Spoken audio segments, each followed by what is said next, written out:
अस्सलामुअलैकुम, मैं हूं यासिर पीरजादा। आप देख रहे हैं मेट्रो 7 पाकिस्तान। आइए चलते हैं खबरों की जानिब।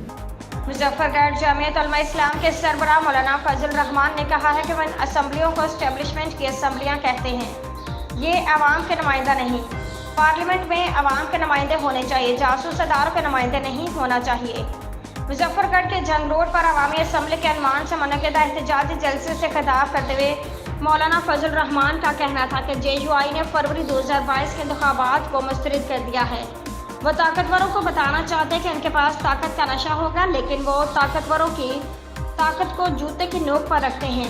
हर फौजी ने हल्फ उठाया कि वो सियासत में कोई हिस्सा नहीं लेगा। हल्फ तोड़ने के बाद उनका एहतराम वाजिब नहीं। मौलाना फजल रहमान का कहना था कि हालात को वहाँ तक ना ले जाएं जहाँ से ना आप वापस आ सकें और ना ही हम वापस आ सकें। जमहूरियत का जनाजा निकाल दिया गया। मईशत गुज़श्ता 75 साल से गिरती चली जा रही है। मौलाना फजल रहमान का कहना था कि मुल्क की दफाई कुव्वत अच्छी है, लेकिन दफा नहीं करती बल्कि सियासत करती है। आइन के मुताबिक लोगों को इंसानी हुकूक देने होंगे, क्योंकि आइन पाकिस्तानी मुल्क की हर फर्द के दरमियान मेसाक मिली की हैसियत रखता है।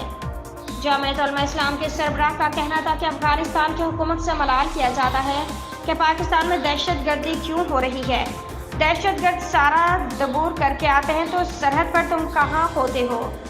जनरल मुशर्रफ ने अफगानिस्तान में हमला करने के लिए अमेरिका को अड्डे दिए। कभी अफगानिस्तान शिकायत की कि आपके अड्डों से उड़कर अमेरिकी जहाज़ हम पर हमला क्यों करते हैं।